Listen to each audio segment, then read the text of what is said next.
What's going on, everybody? This is dkdynamite, and tonight we're going to be talking about the latest updates in Modern Warfare 2, a free pack, and some new patch notes. Definitely stay tuned. But before we jump into that, be sure to hit that subscribe button down below, drop a like, and also make sure you guys sign up for my giveaway for this free CDL Champs bundle. In order to enter, drop a crown emoji down below in this video's comments, and make sure you follow me on all of my socials and support Detonated over on Twitter, as well as check out the brand new Detonated website. Plenty of new articles are going up over on Detonated. But with that being said, earlier today I posted a guide on the free Rise Up blueprint you can get over in Vandal. It's a pretty difficult Easter egg depending on how many players are on your squad and depending on the RNG you get with the circle inside of matches of Resurgence, but that guide is a pretty efficient and fast guide that I'll have linked down below in this video's description. Now today Infinity Ward did confirm the following playlist updates into Modern Warfare 2. We first up have the continuation of Showdown 24/7, Kunstanar District 24/7, both of which are new Season 4 6v6 maps. We then have the return of Shipment 24/7, which is great. 12v12 S&D is also staying as a playlist for now, and we also have Gunfight, of course, in which you can take advantage of our new Gunfight maps, Penthouse, and even the Mercado map. But then moving over into Warzone, as of right now, we still have ranked play, which is in beta for BR Trios. We have Battle Royale Duos and Quads for Al Mazrah. We have Vandal Resurgence with all squad sizes. Ashika Resurgence is back for just quads, and then Plunder Trios is, of course, available over on Al Mazrah. But today we also got a bit of a gameplay trailer for the new PlayStation Plus pack, which has released inside of COD 2.0. This is Combat Pack 4 called Hydro, featuring weapon blueprint called the Breaker,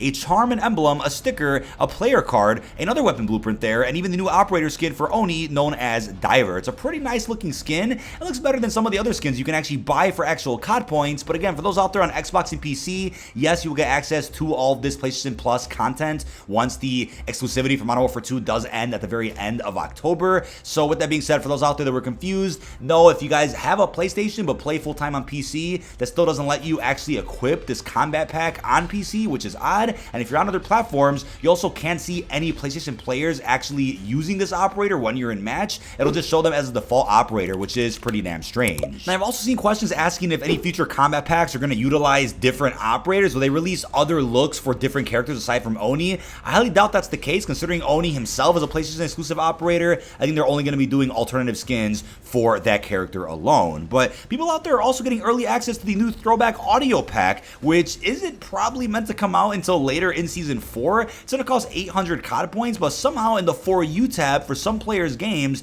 they're able to go ahead and buy this bundle early. And I'm not sure how this keeps happening. I know a few other bundles have released early in that same tab before. I haven't been able to see any early bundles via the For You tab, but you guys probably have. And what's cool about this bundle is that now we know exactly how the classic audio works. All you have to do is auto-equip the bundle in your bundle locker, and it'll change all the sounds throughout the menus inside of our new Modern Warfare 2 with classic sounds and classic music that we had back in 2009. I was wondering this a couple of weeks ago when this audio pack did leak out. I'm like, wait a second, do you have to go maybe into the settings and go into audio to actually change your music? But no, it's as simple as just auto-equipping the bundle, which to me is even easier. And it's unclear how many more Throwback audio packs they're going to release. I guess it'll be dependent on how well this one also sells. I'm sure they'll end up doing another Throwback pack in the future so we can get classic intervention sounds on the FJX Imperium or on other weapons that are also returning from the original 2009 Modern Warfare 2. Now, also an update on our new mode called Havoc coming to the game at some point in the future. I did mention this game mode in a previous video almost a week ago. So the description of the game mode thus far is eliminating the enemy with incrementing gameplay modifiers. And sounds like it's going to be pretty hectic. It is a new type of mode that really hasn't been in COD multiplayer before.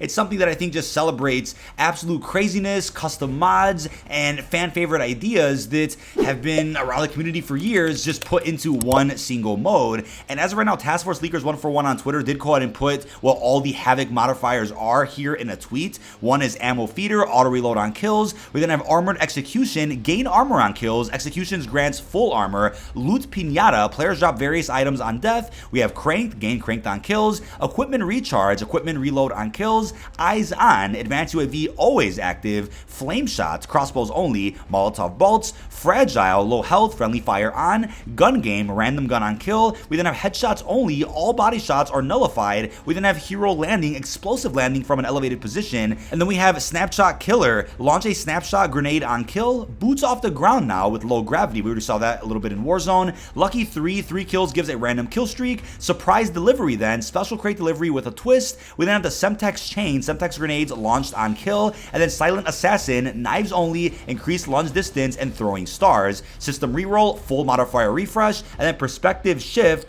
third-person mode. So that sounds absolutely insane. And keep in mind, some of these modifiers might not make it into the final release of the mode, and it's unclear exactly how the mode will work. Will it be something where every 30 seconds you get a new modifier, or will it be a case where every match that you play, you'll end up seeing, a certain amount of these modifiers, but never all of them? Lots of questions with how this is going to work, but I'm very excited about this. Hopefully it ends up coming out during Season 4 Reloaded, because we do need some actual new modes in multiplayer. I know this season we got 12v12 S&D, we have 12v12 Prisoner Rescue also coming out soon on our battle maps.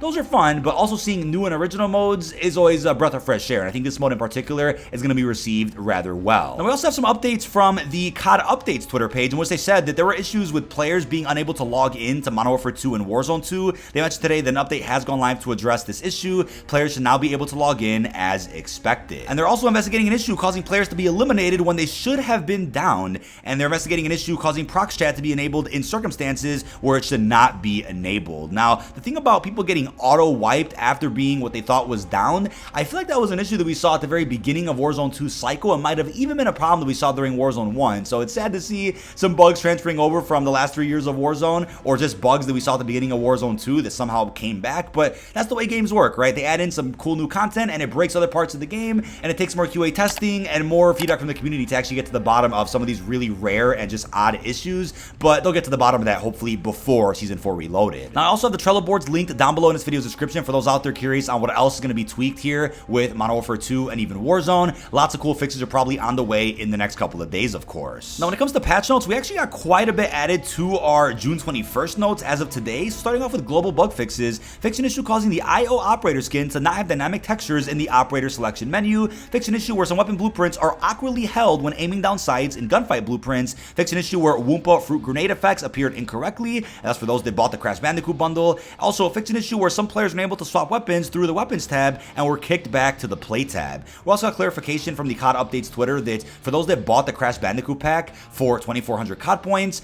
it was only meant to cost 1,800, so you will be reimbursed 600 COD points at some point really soon, hopefully in the next 24 hours or so. We talked more about that Crash Bandicoot pack in a previous video. Then for general Warzone updates, adjustments here for Vandal, we have circle timing, first circle closing speed has been reduced. Then bug fixes for Warzone, fix an issue where an in-game icon for the Koshai complex appeared incorrectly, fix an issue where a Black Mouse Tier 3 mission bedrock would give inconsistent progress, fix an issue where a supply cast near the beach club on Ashika Island would not register as open in DMZ, then fix an issue where some players were unable to deploy kill streaks despite an indication that the kill streak is ready to use in Battle Royale. Fix an issue where players were experiencing issues moving the highlighted selection to select the keys section with the controller in DMZ, that's a bit of a mouthful. Fix an issue where FOB upgrades for boss kills don't count for the player when a teammate gets the final kill hit on a boss, that's unfortunate. Fix an issue where mission progress for the White Lotus mission, buy 8 items from a buy station, was not tracking correctly for some players. Also fix an issue where a comms play carrier challenge was not tracking Wilson kills in DMZ. Also an issue where a small number of missions are auto-completed for some players in DMZ. It's actually a good glitch. Fix an issue where destroying the bullfrog from inside a vehicle doesn't award mission progress for the PMC mission Strike Team in DMZ. And lastly, fix an issue where a mission showed as already completed and prevented further Phalanx mission progress in DMZ for the faction. And then Warzone rank play restrictions, the KV broadside, we have an attachment there for Dragon's Breath ammo and the explosive ammo for sniper rifles. The KV and listed attachments will appear unrestricted in custom loadout menus until a future update, but are restricted in-game and will show as restricted in loadouts once you're in a match. Ground loot will be updated at a later date to align with these new restrictions. Reminder, Warzone rank competitive settings are a multi-team effort to deliver competitive and fair matches. Restrictions are updated based on data and feedback, and restricted items may return in an upcoming season after undergoing balance changes. Also recently updated, fix an issue where the IO operator skin animation has inconsistencies between the lobby and even the game. But that is about it. This has been dkdynamite. Leave our thoughts down below in the comment section. What are your thoughts on our brand new patch notes that we got as of today? How are you feeling about our playlist changes, our brand new combat pack for PlayStation, and everything else we discussed? Really hope you've enjoyed, and peace out, everybody.